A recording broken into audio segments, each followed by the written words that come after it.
Hi, I'm Mark Torkelson. I'm president with Indiana Irrigation Company.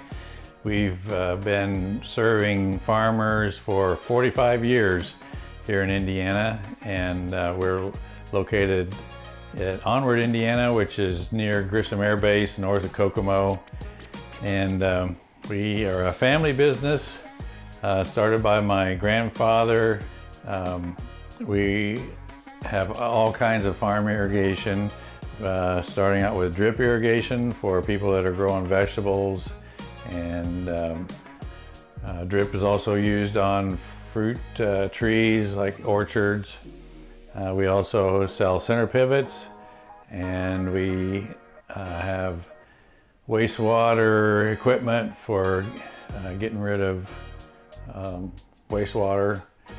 So about everything you could possibly need when it comes to moving water on the farm. We've probably been with the farm show for 20 some years. We're expecting a lot of customers and to have a good show.